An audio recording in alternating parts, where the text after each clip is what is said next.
What's going on, guys? Aaron from Top Tier Gaming here, and today the ban list actually just released. It feels like it's been forever since we got a ban list, but it just updated today. And the first thing I wanted to do was do a virtual world deck profile because emergency teleport is at 3. And virtual world is kind of in a weird spot after the ban list because to get 3 emergency teleport, it had to give up a card, which is tough. And I think virtual world going forward is a little bit different. But I think nonetheless, it's going to be a very powerful deck this format, as it is every format. Last format, it wasn't like it was a super meta contender, but it was definitely a very strong tier 2 to rogue deck. And I think it is just super good every format. And especially, you know, Shen Shen Chuche together are just such powerful cards. And I'm super excited to see what this deck does on this upcoming list. And there's going to be some cards in this deck that are prepared for what I theorize to be really good this format, which are going to be Artifact Scythe. I think is the one to name the most because Artifact Scythe is definitely a super impressive card for this format. And then there's also Skill Drain coming to 3, which is something to think about. And we sort of prepared our deck for that. But yeah, if you do like Virtual World, be sure to leave this video a thumbs up and maybe consider subscribing. It really helps us in what we do here on the channel. If you're looking for a Yu-Gi-Oh community that you can hang out with, or, you know, just test some games, maybe play Master Duel with, we do have a Discord down below that you guys can check out if that does sound interesting to you. But without further ado, let's get into this virtual world deck profile. Alright, so kicking off this deck profile, we're going to start with, of course, the main virtual world monsters. And it's pretty much the same as it's always been, so no reason to go into too much explanation. We have 3 Lulu, 3 Gigi. We are on 3 Lily. You're going to have to excuse me for the rarity mismatch. I don't have all my Lilies yet, or my Laulaus, of which we were on 3.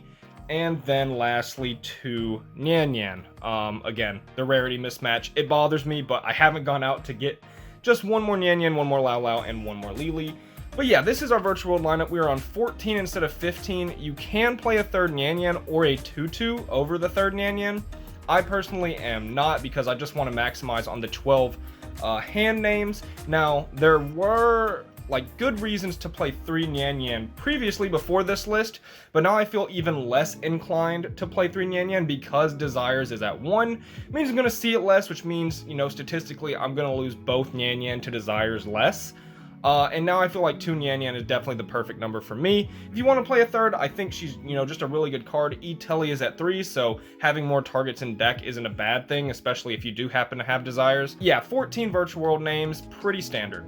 Alright, next up we are going on to hand traps, and we are running 3 Ghost Girls in the form of 2 Ash Blossom and 1 Ghost Bell. I'll explain the Ghost Bell in a second. Finishing up the hand traps, we are running 3 Nibiru. So a couple things to note is instead of 3 Ash, we are on 2 Ash and a Bell. This is mostly for Small World. We're not running Crossout Designator in this deck, so it is solely for Small World. Sometimes Bell is very good because you're running cards like Lily, which can match up by being Earth, and then Bell can go search Lulu because they match up by being level 3. So we do want Bell just for a bridge between like Lily and Lulu as an option. However, there is another bridge that works as well, being Nibiru. Now, Nibiru, I think, is an amazing card in Virtual World. One, because you get to draw a lot of cards, so, you know, finding Nibiru by drawing can be pretty good as an extra interrupt should they happen to break your board. It's also just, like, one of the most impactful hand traps in the game, right? But most importantly, Nibiru has 600 defense. Which means it can link to Lily, who also has 600 defense, and Lulu, who has 600 defense. So you can actually very easily use Nibiru as a bridge with Small World to find your very important virtual world names. There's a couple of other things that Bell comes up for that I really want to run the Bell as well. But yeah, no imperms because we're really tight on space, and I'm running a few other cards I'll show you later. Imperm's one of the best cards in the game, but I just felt like we didn't have space if we wanted to keep the list 40 cards. And since it's not a monster, it doesn't work with it doesn't work with Small World, and it also can't be added back off Ptolemy, which is another reason I like playing monster hand traps. But that does it for the hand trap lineup. Alright, so next up, we are going to get into the virtual world spells. We're going to have the 3 Kowloon and the 3 Qinglong. So these cards are absolutely phenomenal and always have been. I've always loved, you know, City to get Qinglong going second as a great spot negate. But yeah, you're always running 3 of each of these. They're just very important engine requirements. And I guess one of the plus sides is since Desires is at 1, we no longer have to be super worried about banishing like 2 Qinglongs and only having the 1, and then having to recycle it with Nian Nian and things. Like, Nian Nian always made Desires okay, but I'm just looking for some plus sides to Desires being at 1, because it was one of Virtual World's best cards, no doubt.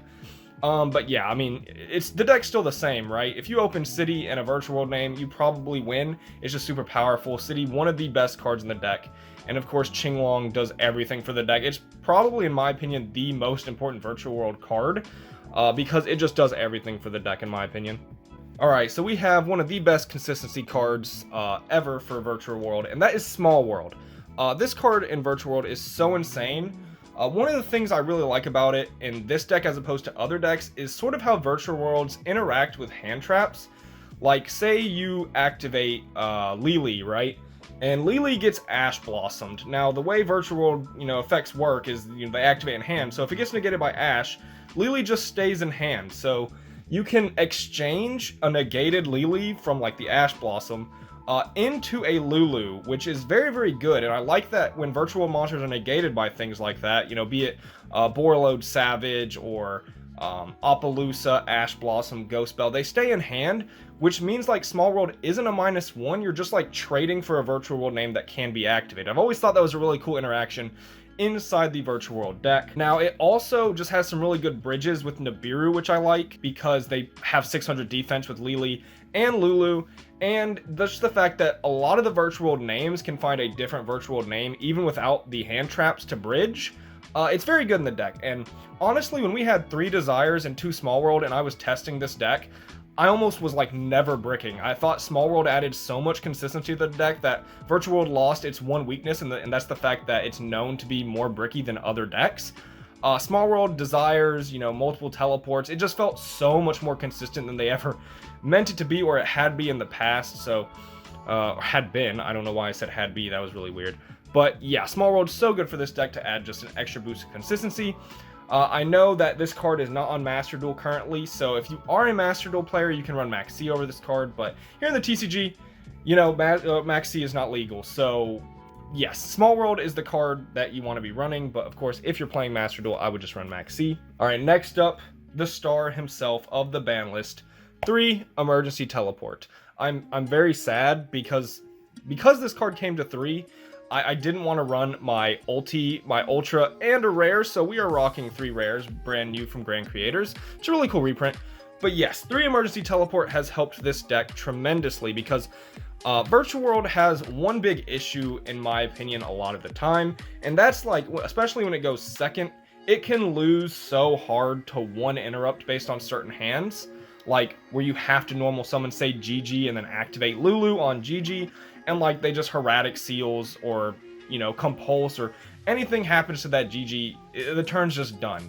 And Emergency Teleport was one of the best ways to play through it, and like just get an extra extender, and that's what Emergency Teleport is just really good at, is helping you play go second, being an extra extender, getting the Virtual World name you need. E-Tele is such a huge boost to this deck, but it was not without cost, because we had to trade some really good cards to be able to play E-Tele. And speaking of which, we have the lonesome 1 Desires. Now, Desires was such a big staple at 3 in this list, for multiple reasons. One, you're running like 3 of everything besides your trap cards, so Desires you didn't get punished off of it often, especially with the help of Nian Nian, who could return banished cards from Desires. It felt like Desires was meant for this deck. It was so good. Another thing is you could set this off for your Tzolk'in and then get your Crystal Wing and then activate Pot of Desires. It was just a really good spell that's, a normal spell, so you can activate the turn it's set, that you could proc Tzolk'in with. So Desires going to 1 does hinder this deck a little bit, but it didn't really change the consistency, in my opinion, too much, because we did get the 3rd teleport over it, and with the help of Small World from Burst of Destiny, the deck's still able to play sort of how it did before. Now, of course, I would want more Desires, but I think we still play the 1 because it's just so good in Virtual World, so we're going to play the 1 Desires. I still don't agree with the Desires hit from Konami. Like, that's my initial thought after seeing the ban list, but, I mean, it is what it is, and we're playing the 1. So next up is a card that is sort of, I'm running in almost all of my lists right now, because in theory, this card is 100% the best card of the format, and that is Cosmic Cyclone. So, yeah, stick with me for this explanation. I'm sure a lot of people are kind of on to Cosmic at this point, just looking at the ban list, but if you are unaware, two of the primary threats going into this list, at least from what people are seeing now, is Artifact Scythe and Skill Drain. Both of these cards are so powerful, and both of them kind of stop you from playing. This deck doesn't hate Skill Drain as much as other decks because it can still activate all its hand effects, but your boss monsters are just attack stats essentially, which is just not great. So, and Virtual World's biggest problem has kind of always been trap cards. Even things like Sword Soul Blackout can be huge problems for this deck, so Cosmic Cyclone does give you a boost against trap decks. But another thing is Artifact Scythe. If you get Artifact Scythed, you're not playing. So Cosmic Cyclone is an additional card that can sort of help, you know, stop Scythe from hitting the board, because when they activate DPE, you can Cosmic the known Scythe if it set off something like Dagda.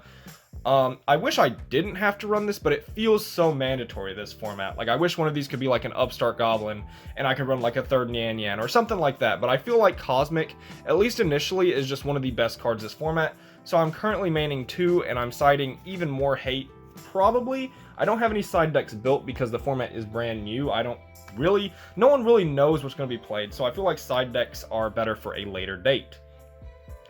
Next up, 2 Forbidden Droplets. This is again for Scythe, as well as just being one of the best Go Second cards ever. It's been tough for me in Virtual World with this card, because I always feel like I need every single card in my hand for Virtual World, which always made Droplet a little weird, but it's still too important to run as a way to stop Scythe at the very least.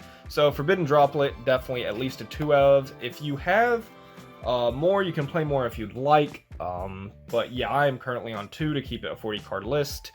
1 Call by the Grave, just the best card in Yu-Gi-Oh, and it does out the Scythe. So, and I say the best card in Yu-Gi-Oh like half jokingly. It really is one of the most powerful cards in the game. 2 Chuche, we are on to our traps. Yeah, the trap lineup hasn't changed for a long time. I think the trap lineup is very standard. I have seen people play 3 Chuche. I think 2 is enough. It does stink, especially when we had 3 Desires, when you banish both of this card if you weren't able to get it out first. But yeah, Chuche is just very, very good. And then the 1 Shan Wu is just a great extender, and you know, you have to play the 1 of. Plus, there are really cool like combos when you get Nibiru if you already have it set up, where you can like switch your Nibiru token to attack, and that's very, very funny. On to the extra deck. I think this is one of the more standard extra decks I've run in my recent Virtual World lists. I was trying a lot of things in Virtual World last format, but now I think it's pretty standard, besides a couple of cards that might catch your eye a little bit, and I'll sort of explain those as well. But starting off with the very standard Stardust Charge Warrior and Coral Dragon, you of course play these to climb into your Tzolk'in or other level 9 synchros and get, you know, draws off of them. So they're the most advantageous level 6s to play. Coral Dragon also being a pop is pretty nice. 1 Juju, secretly just one of the best cards in the deck. If you're a Virtual World player, you kind of know, but for people who don't play Virtual World, this card is such a powerhouse. Its effect to not be like destroyed by battle or card effects when you have 2 of the same type is so ridiculous, and the fact that it sends is also a good form of removal. So Juju is one of my favorite cards in the extra deck for sure. And we are back on Muddy Mud Dragon, and I will show you which target we are playing once I get to the end of the extra deck. But yeah, Mud Dragon, honestly, there were just so many times when I wasn't running this card that I wanted him, so he is back in, and it's so early format, we don't know what will be good, so I just want to play the good stuff that we know is powerful.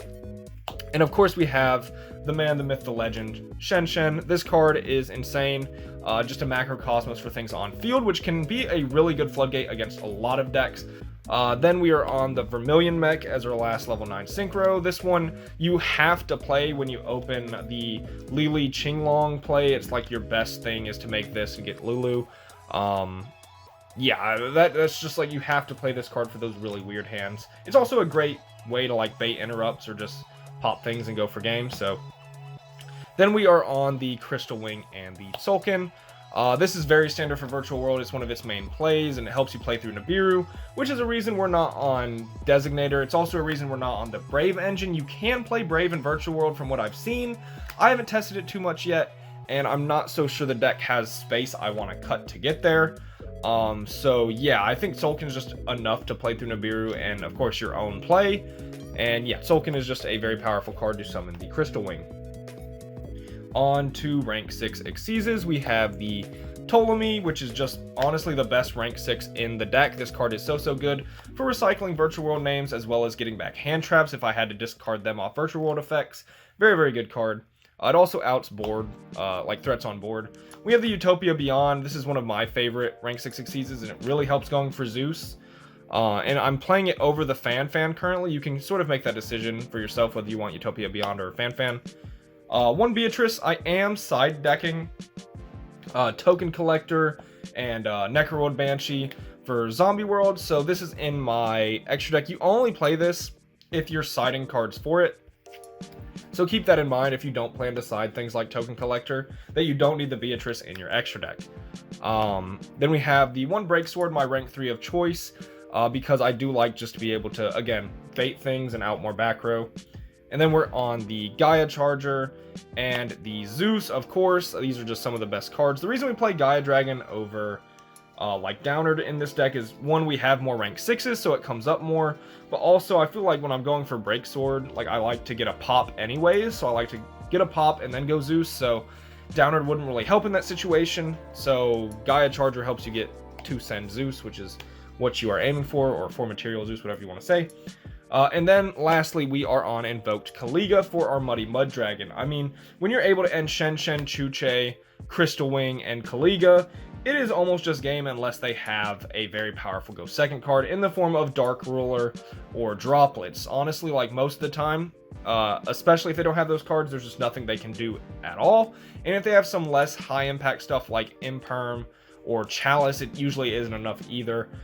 That board is so powerful, and they have to have like specific cards to get rid of it, which means if you can put your opponent on having very specific cards, you can get very easy wins. So yep, that is it for the Virtual World deck profile. I hope you guys enjoyed. Leave your thoughts down below what you think of Virtual World this format, or how you want to run it.